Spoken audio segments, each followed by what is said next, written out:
내년 순천만 국제정원 박람회를 앞두고 준비 작업이 순조롭습니다. 국제원예 생산자 협회가 가진 마지막 현지 실사에서는 기후변화 대응의 모범 사례가 될 것이라는 좋은 평가가 나왔습니다.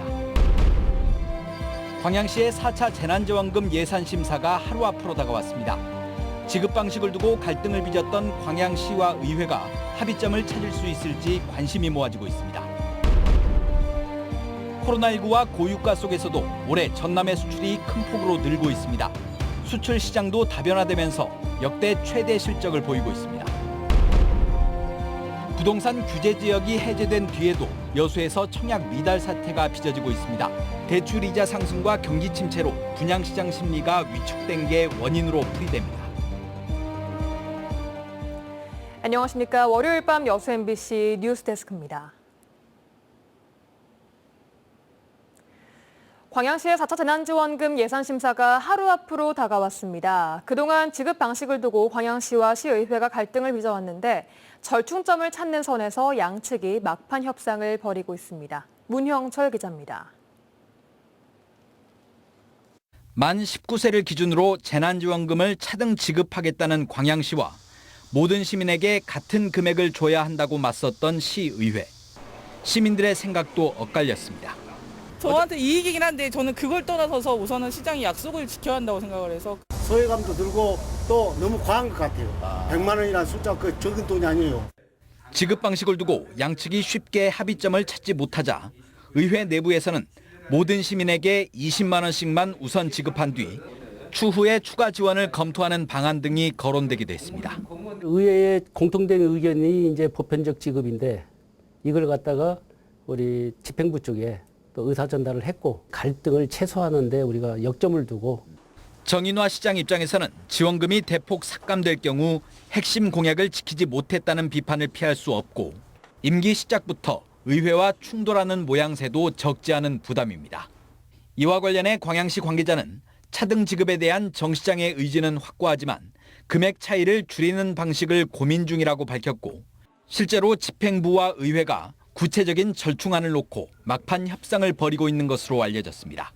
이르면 예산안 심사가 시작되기 전인 내일 오전 양측의 공식 입장이 나올 예정인 가운데 일부 시민단체는 500억 원 규모의 재난지원금이 공약이란 이유로 충분한 여론 수렴이나 수기 과정을 거치지 않고 밀어붙이기식으로 추진돼 혼란을 부추겼다고 비판했습니다. MBC 뉴스 문형철입니다. 코로나19 재유행이 현실화되고 있는 가운데 방역당국이 4차 백신 접종 대상자를 확대하는 방향으로 방역 대책을 세웠습니다. 하지만 막상 접종 대상자의 백신 접종률은 예전만큼 높지가 않고 4차 백신을 맞고 싶은 시민들은 5, 60대가 아니면 접종을 할 수가 없어 불만의 목소리가 나오고 있습니다. 송정근 기자입니다. 지난 7일 13만 3천여 명이던 60세 이상 4차 예방접종자가 일주일 만에 3천여 명이 늘었습니다.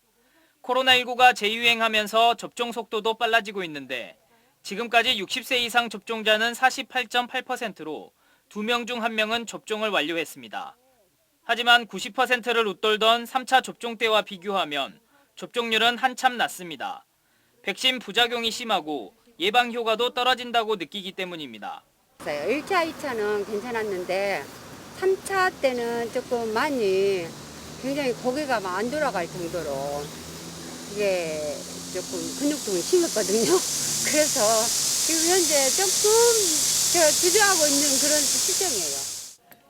이런 가운데 지난주부터 시작된 광주 지역 50대 접종에서 지금까지 3.2%만 접종을 완료했습니다.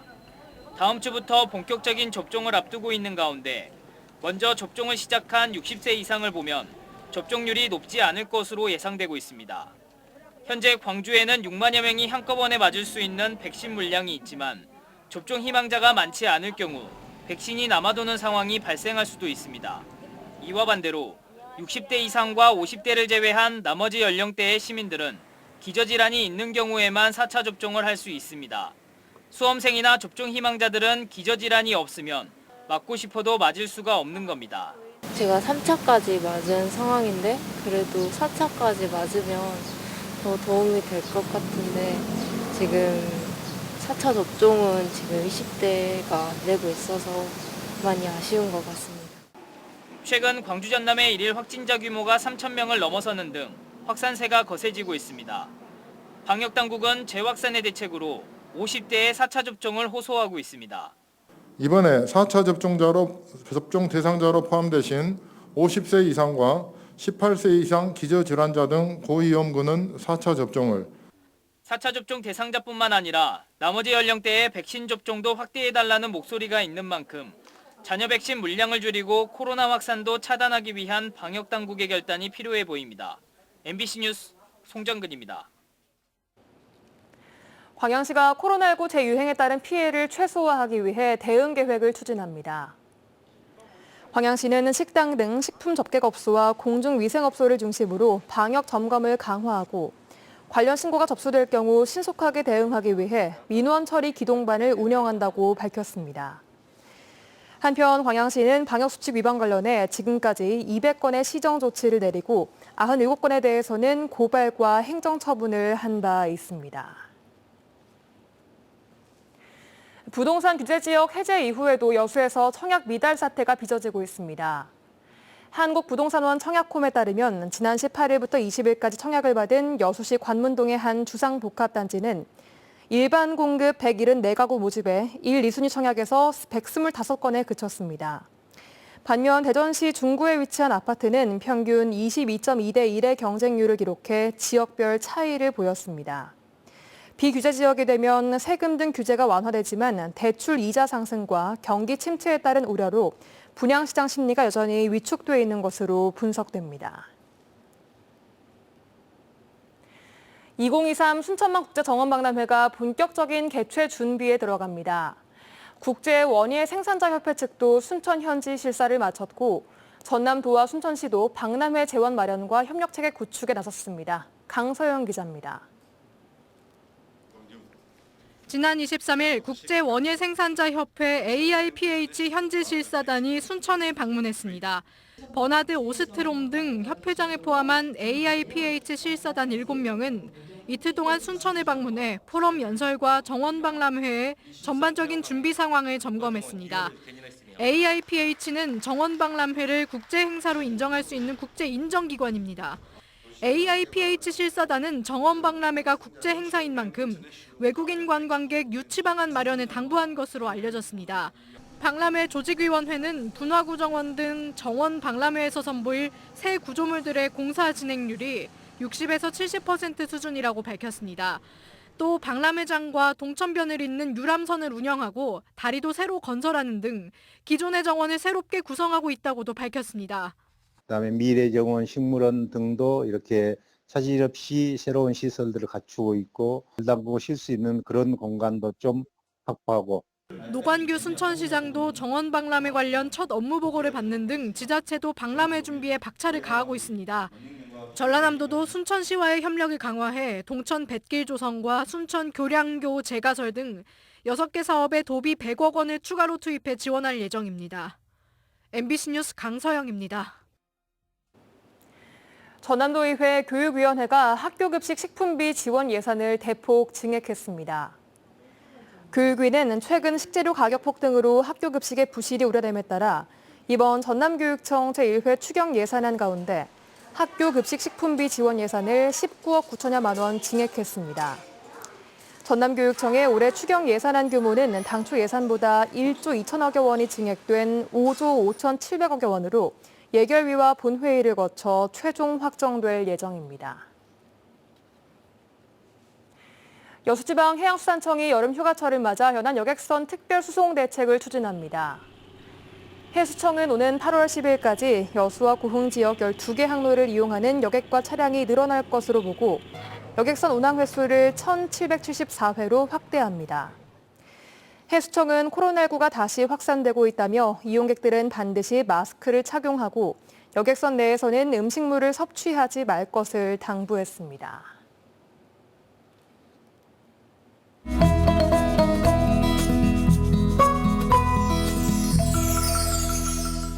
구름 많은 가운데 불볕더위가 기승입니다. 낮 최고 기온은 33도로 어제보다 2도 높았습니다. 내일도 오늘과 비슷한 날씨 보이겠습니다. 장마는 끝났지만 곳곳에 소나기가 내릴 전망입니다. 기온은 오늘과 같거나 큰 차이 보이지 않겠습니다. 여수가 24에서 30도, 순천이 24에서 32도, 광양은 23에서 31도, 고흥은 22에서 31도 예상됩니다. 광주는 24에서 33도, 목포는 23에서 32도 보이겠습니다.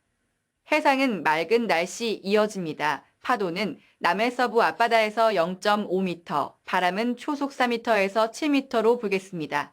먼바다는 초속 최대 9m 예상됩니다. 여수의 만조 시각은 아침 7시 35분, 간조 시각은 새벽 1시 58분입니다. 이번 주 토요일에 한때 소나기가 오겠고 그 밖에 날은 구름 많은 더운 날씨 계속되겠습니다. 낮 기온은 최대 34도까지 오르겠습니다. 본격적인 찜통더위와 함께 열대야가 예상됩니다. 무더위 잘 이겨내셔야 되겠습니다. 지금까지 AI 날씨였습니다. 코로나19 팬데믹과 고유가란 악재 속에서도 전남 수출이 역대 실적을 갈아치우고 있습니다. 수출 시장도 호주와 베트남까지 확대되고 있습니다. 문현철 기자가 보도합니다. 낙후된 산업구조 때문에 수출 분야에서 주목받지 못했던 전라남도. 그런데 코로나19 사태, 고유가 등으로 인해 국제 무역이 위축된 상황에서 괄목할 만한 수출 실적을 기록했습니다. 올 상반기 집계된 전남 수출액은 253억 7천만 달러. 지난해 같은 기간보다 32.4% 늘었고 전국 17개 시도 가운데 가장 높은 증가율을 보였습니다. 경유와 휘발유 등 광물성 연료와 석유화학 제품이 국제유가 상승에 따른 단가 인상으로 수출 증가를 주도했습니다. 전남의 전통 수출 품목인 농수산 식품도 호조세를 이어갔습니다. 김과 전복, 오리털, 미역 등이 두 자릿수 증가율을 보였습니다. 국가별로는 중국이 미국과 일본을 제치고 최대 수출국으로 자리매김했고 호주와 베트남은 나란히 3위와 4위로 뛰어올랐습니다. 특히 중국과 분쟁을 겪고 있는 호주는 경유와 휘발유, 항공유 수출이 4배가량 증가했습니다. 하반기에도 중소기업의 수출 어려움을 해결하기 위해서 수출 보험료와 담보 한계 특례 보증 확대 지원 등 공격적으로 온라인 및 상설 판매장 확대와 특히 우리도의 미주 온라인 전용몰 개설 등 각종 수출 지원 수칙을 더욱더 강화하도록 하겠습니다. 반면 중국의 봉쇄 여파 등으로 제조업의 철강 수요가 줄면서 제2의 주력 품목인 철강 제품 수출은 감소세로 돌아섰습니다. MBC 뉴스 문현철입니다. 진보당 2기 전남도당이 지도부를 선출하고 출범했습니다. 2기 이성수 위원장은 지난 지방선거에서 진보당이 7명의 광역 기초의원을 당선시켰다며 전남의 제1야당이자 대안정당으로 민생정치, 진보정치를 이끌겠다고 밝혔습니다. 한편 국민의힘 최고위원회는 김화진 전남도당 위원장 선출을 승인했습니다. 고흥 마동 별신제와 매구가 전라남도 무형문화재로 지정됐습니다. 고흥군에 따르면 동강면 마동마을에서 200여 년 전부터 내려오는 전통 민속놀이인 고흥 마동 별신제와 매구가 최근 전남도 문화재위원회에서 도 지정 무형문화재로 지정됐습니다. 마동 별신제는 해마다 정월 대보름에 마을의 번연과 안녕을 기원해온 유교식 제례 형태로 지난 2019년 전남 민속예술축제에서 일반부 대상을, 지난해에는 전국 농악 명인대회에서 금상을 각각 수상한 바 있습니다.